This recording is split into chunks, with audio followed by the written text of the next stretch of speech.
to your wife is no. No. Ah. Tutubia. Amen. Amen.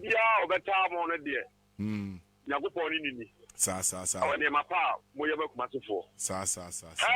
Ni difo bi se obakwasia. Wakra no tumu a.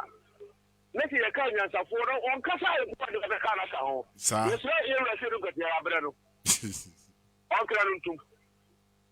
No ba mu mai no. Ye ni do ye. Ye sra ye ni bi ba se tax na de ba no. Ye si am tini a. Me pa to ye ni su for na ye face the country. Na face the country no. Ako for bi entra de mu tete ka no for face the country no. Am tian no. O mo nye tax no akom krom. Na ta van so ka ho. No wa jo so no. Na what me ya many ya. The pa to parents no how to say. Arentia. Ana gana Aisha. Abai ni say the country wa wa free and you want to make matter wa kwa no for by March obaba sapuro bi so for ye duma ma ehu say yes so so o get chance no dey aya into go na dey wa ye kwa man no so me chance e di before ye sure o mo edu kan lo wa aya o mo antinase o mo so mpie no mo dey o mo ye no ala ni parliament ase if they go to our parliament no o fa no ni ewu did I say o may be sabi union mo matena brochire omo ba omo ka church asem awo brochire kire so o se Ghana omo church ni ye omo ka tua fa payroll so e di muta capital ni twe ama continental new site no border so for 100 million abem quest ground oba fi ni dubukani ya no kasa Merci. Du moins, il avait brûlé un théâtre. On a banché. Il y a un fa, cash à cran to MTN. Now, on a fait bank in Bono. Bank, où est-ce qu'il y a quoi tout? Na, c'est ça, non? Où il y a? Elle lui dit au mouton. Elle dit qu'il y a, du moins, pour un bank, on a cas. On a banché. Il y a un fa, cash à cran to, il y a un bank, how on essaye.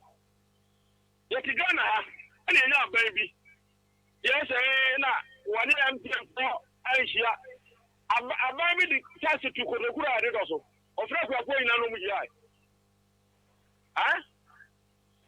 wani chance to kura ade doso no ofra kwa ina mu so say chance to kura ade doso di mumla na ade ho ye ban doso abai ana nim di ye ana wa ya mo mai kuma ye gano so na mu ye chance ni tun so the two minutes so the bayano when me afanya dem na so a gracias hello good evening Patrick Frost and Alice for seven sini e ka sa free pan krono it's you offer me pa che wo go di sika antimi anya wo men hatru sika antimi anya wo men no kranie say go di sika sima okay na say want to say friends say o te kokoro so peso say go di sika enya no extra enti yes sa ye nneoma ye de egu akwam ye constitution ade because say de ni to sa go di sika ya ye nyina free say ye go so na fia bi na Ghana enya free na sa da pa de ni team ba ne nyama bebirebe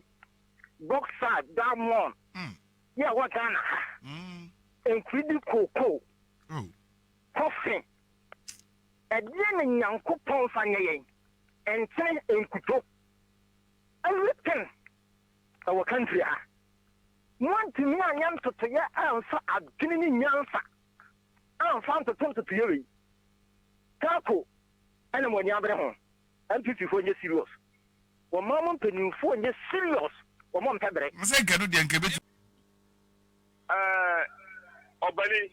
obani okata wakasa pa Neso eto ba bi no me ne nya agye Rubia na agye na bi wi amachirem ameche me yo yeti Ghana mai ekofa kuko ai ebire bia be ti kuko no yakobo besia na da be to kuko ni wi akakra de be yo man no we na ko tua ho nsi ho wakaso wo tire smart empanifo no sabe wakaso wo ka wa ho ya wa bepa neso aye chi se ya ewo enti de se fe ko ti no enti awo ho sa so ra awo tax de awo se ejitu asagra ye tia tax no so because I wouldn't know I know we have our ya classe and the Yashi I know Malaco Gusi. It is a good father and a baba. What also telling us or don't become one about woman. All right, but that's it. Hello?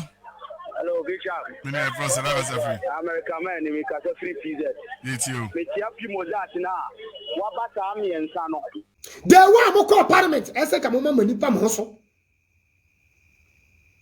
O de awon sa ma mi ami se bi o mi se ma me sabato group why no mumra free day one order for your call parliament MPP leaders mo call parliament and esen ka mo tenase ye meeting na mo fa mo adwene ehu sa problem na Abama party no mo lusu vote ama ne NDC for mo shamra na da ne mo twedeto mo tiri Ghana ho a na ada no mo adapabo entokwa enye entokwa na edibu o man MPP for the enim se bubu mo tiri Ghana ho mo tiri Ghana nkoso but party na woni no parliament won wo mo ye selfish interest wo mo ye se ne party ma enti edia na mo so mo ye MPP for penfo edia na mo so mo ye ya to abetia mo muamu party ma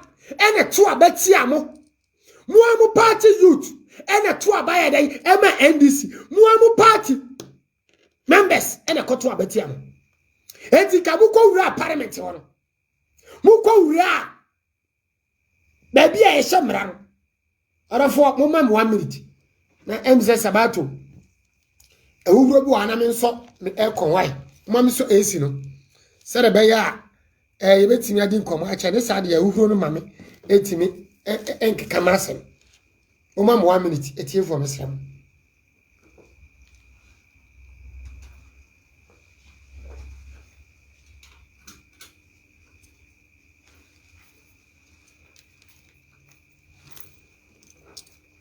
Midamase Mesa mo share video no mame mo share